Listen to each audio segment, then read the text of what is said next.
నమస్తే. ఈరోజు మన స్టూడియోలో ప్రముఖ ఆధ్యాత్మికవేత్త శ్రీచక్ర ఉపాసకులు మణికంఠ శర్మ గారు మనతో ఉన్నారు. సో గురుగారితో మాట్లాడేద్దాం. నమస్కారం గురుగారు. పరమేశ్వరార్పణమస్తు. సెప్టెంబర్ మాసం విశేషంగా మేషరాశి వాళ్ళకి ఏ విధంగా ఉండబోతుంది? ఆల్రెడీ ఏళ్ళనాటి చెల్లో ఉన్నారు. దీనికి తోడు చంద్రగ్రహణం ఇంపాక్ట్ కూడా ఏమన్నా కలిసి వస్తుందంటారా లేదా నెగిటివ్ అవుతుందంటారా? ఓవరాల్గా ఎలాంటి జాగ్రత్తలు తీసుకోవాలి వీళ్ళు? మేషరాశి వారి గురించి అశ్విని నక్షత్ర 4 పాదాలు, అదేవిధంగా భరణి నక్షత్ర 4 పాదాలు, ఇక కృతికా నక్షత్రం మొదటి పాదం వారు మేషరాశిలోకి ఇచ్చేస్తారు. మేషరాశి వారి యొక్క వ్యక్తిగత లక్షణాలు చూసుకుంటే వీరు లోపల ధైర్యంగా ఉంటూ ఎంత భయపడినా బయటికి చూపించకుండా అనుకున్నటువంటి విధానాన్ని పూర్తి చేస్తారు. నయాన్న భయాన్న పదిమలాడు బామాలుడు పనిని సక్సెస్ చేస్తారు. అంతేకాకుండా ఎవరైతే వీళ్ళని నమ్మారో వారి కోసం ఎంతవరకైనా వీళ్ళు చేసేటువంటి అవకాశం లభిస్తుంది. నయానో భయానో భయపెట్టు బాత్మలాడు పని పూర్తి చేస్తారు. అంతేకాకుండా ఏ విషయాల్లోకి వచ్చినా తను అనుకున్నటువంటి స్థాయిని స్థితిని మార్చరు. సింహం ఆకలి వేస్తే గడ్డి తిందో అన్నట్టుగా వారికి లోపల భయం ఉన్నా దాన్ని చూపించకుండా పనిని వీడే కరెక్ట్, వీడే చేయగలడు అనేటువంటి మాటను తెచ్చుకునేటువంటి అవకాశం లభిస్తుంది. ఇటువంటి వారితో మనం స్నేహం చేయడం వల్ల ఎవరితో ఏ విధంగా మాట్లాడాలి, మన స్థితిని ఎలా మార్చుకోవాలి, అంచనాలు ఎలా వేయాలి అనేటువంటి విషయాలు నేర్చుకోవచ్చు. ఇక సెప్టెంబర్ నెలకు వచ్చేసరికి ఈ మేషరాశి వారికి కొంచెం కలిసి వచ్చేటువంటి అవకాశం. గ్రహణము ఏలినాటి శని ప్రభావం. గ్రహణంలో కనుక మంత్రస్పష్టత ఉంటే, మూలమంత్ర వ్యవస్థ కనుక ఉంటే కనుక ఈ రాశివారికి సెప్టెంబర్ నెల కలిసి వచ్చేటువంటి విషయం. రాజకీయాల్లో ఉన్నవారికి ఓ మెట్టు అధిగమయ్యేటువంటి అవకాశం, క్యాడర్ పెరగడం, రాజకీయ పార్టీని మార్చడం కూడా ఈ నెలలోనే చేస్తారు. పార్టీ మారినా జనాల్లో ఆదరణ పెరుగుతుంది. దీనివల్ల వాళ్ళకి కలిసి వచ్చేటువంటి అవకాశం ఎక్కువ లభిస్తుంది. విద్యార్థుల జ్ఞాపకశక్తి పెరుగుతుంది, సృజనాత్మకంగా పెరుగుతుంది. దాంతోపాటు వేరే వేరే యూనివర్సిటీలతో వీళ్ళు పోటీ పడేటువంటి అవకాశం ఎక్కువ లభిస్తుంది. ఎవరైతే ప్రమోషన్ల కోసం చూస్తున్నారో వారికి అంతగా కలిసి రావడం లేదు. ప్రమోషన్ల విషయంలో ఆలోచించొద్దు. నిరుద్యోగులకు కూడా కలిసి వచ్చేటువంటి అవకాశం లేదు.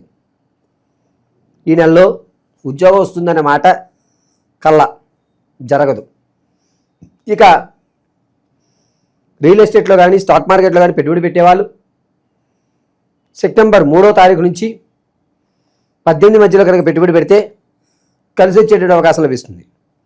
వ్యాపార విషయానికి వస్తే వీరు తోళ్ల పరిశ్రమ, కోళ్ళు, వుడ్ వర్క్, మెడిసిన్ ఈ 4 కూడా వీరికి కలిసి వచ్చేటువంటి అవకాశం ప్రత్యక్షంగానే చేయొచ్చు. అది కూడా సెప్టెంబర్ 9వ తారీఖు నుంచి తోళ్ల పరిశ్రమ, కోళ్ళ పరిశ్రమ, అదేవిధంగా మెడిసిన్ సంబంధించింది కానీ లేకపోతే కనుక ఈ క్లాత్ సంబంధించి కానీ ఈ 4 కనుక మీరు బిజినెస్ పెట్టడం మంచిది. అది కూడా ప్రత్యక్షంగా చేయొచ్చు.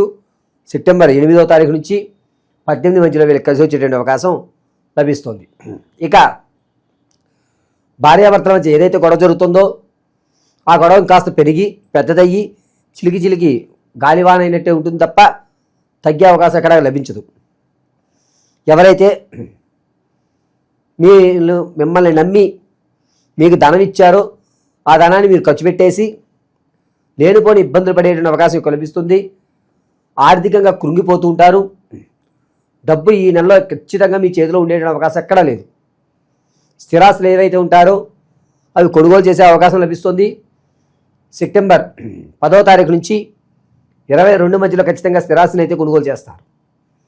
స్త్రీల విషయానికి వస్తే గర్భిణీ స్త్రీలు ఎవరైతే ఉన్నారో పుత్ర సంతానాన్ని కలిగే అధికారం కల్పిస్తుంది. పుట్టేటువంటి శిశువు కొంచెం ఇబ్బందిదాయకంగా పుడతాడు. చేతివేలు ఉంటుకోవడమో లేకపోతే చెవు కొంచెం ఇబ్బంది పడడం లాంటివి జరుగుతూ ఉంటాయి. సంతానం కోసం ఎవరైతే ఎదురు చూస్తున్నారో వారు మంచి అవకాశం వింటారు. మీకు సంతానం కలిగేటువంటి మాట జరుగుతుంది. వివాహం కోసం ఎవరైతే చూస్తున్నారో వారికి వివాహం అయ్యే అవకాశం చాలా తక్కువ. ఎట్టి పరిస్థితుల్లోనూ వివాహయుక్తానికి అయితే శ్రీకారం చుట్టకండి.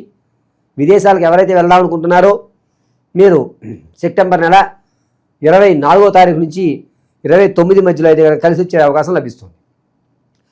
శత్రువులు మీకు పొంచి ఉన్నా వాళ్ళు మీకే జేజేలు కొట్టడం, శత్రువు కూడా మీ వైపు తిరిగేటువంటి అవకాశాలు ఎక్కువ లభిస్తున్నాయి.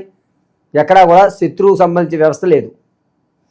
ఇక విలువైనటువంటి వస్తువులు పోగొట్టుకోవడం అనేది క్యాజువల్గా జరుగుతుందిలే, ఇదేం కాదులే, ఇది పోతే ఏముంది ఇంకోటి కొనుక్కుంటారనేటువంటి మనోస్థైర్యాన్ని పొందుతుంటారు. ఆరోగ్య విషయంలో లంగ్స్కి సంబంధించి కానీ కిడ్నీ వ్యవస్థకు సంబంధించి కానీ ఇబ్బంది పడతారు. అది కూడా సెప్టెంబర్ 19వ తారీఖు నుంచి ప్రారంభం చేసుకుని 27వ తారీఖు మధ్యలో ఈ సమస్య మీకు తలెత్తుతూ ఉంటుంది. ఎవరైతే ఇంతకుముందు మిమ్మల్ని అగౌరవపరిచారో వారు మిమ్మల్ని పొగడడం, నువ్వే శరణు, నువ్వు లేకపోతే నాకు ఈ సమస్య పరిష్కారం కాదనే మాట ఈ నెలలో ఖచ్చితంగా మేష రాశి వారు వింటారు. ఇక విశేషంగా ఇంకా బాగా కలిసి రావాలంటే ఎటువంటి పరిహారాలు చేసుకుంటే బాగుంటుందంటారు మేషరాశి? ఇప్పటి వరకు కూడా మనం గోచార రీత్యా ఫలితాలు తీసుకున్నాం. వ్యక్తిగతమైనటువంటి జాతకం తీసుకోవాలంటే కింద స్క్రోల్ అవుతున్న నెంబర్ సంప్రదించుకోవడం, date of birth, time, place of birth send చేయాలి. గురువారు మాకు తెలియదండి అంటే కనుక మీ సెల్ఫీ ఫోటో, దాంతోపాటుగా మేము అడిగేటువంటి 3 ప్రశ్నలకి సమాధానాలు చెప్పడం వల్ల ప్రశ్నా భాగంలోకి వెళ్ళి దాన్ని పరిశీలించి వివాహమా, ఉద్యోగమా, విదేశాలకు వెళ్ళేటువంటి ఇబ్బందులా, లేకపోతే అక్కడ ఆల్రెడీ ఇబ్బందులు పడుతూ ఉన్నారా, మీ సమస్య ఏమిటి, స్థిరాస్తులు కొనుగోలు చేయగలుగుతారా, ప్రేమ వివాహమా, పెద్దవాళ్ళు నిర్ణయించేటువంటి వివాహమా, ఒకవేళ ప్రేమికుల మధ్య దూరం అయితే వాళ్ళు మళ్ళీ కలుస్తారా, ఇటువంటి విషయాలన్నీ కూడా కూలంకషంగా మీకు తెలియజేయడం కింద స్క్రోల్ అవుతున్న నెంబర్ సంప్రదించడం వల్ల జరుగుతుంది. గోచార రీత్యా ఈ ఫలితాలకి ప్రత్యామ్నాయంగా మనం ఏం చెప్పుకోవాలంటే ప్రతినిత్యము కూడా శివుని యొక్క ప్రతిమ ముందు నువ్వుల నూనెతో దీపారాధన చేసి ఓం భం రుద్రాయ నమః అనేటువంటి మంత్రం చెప్పుకోవడం,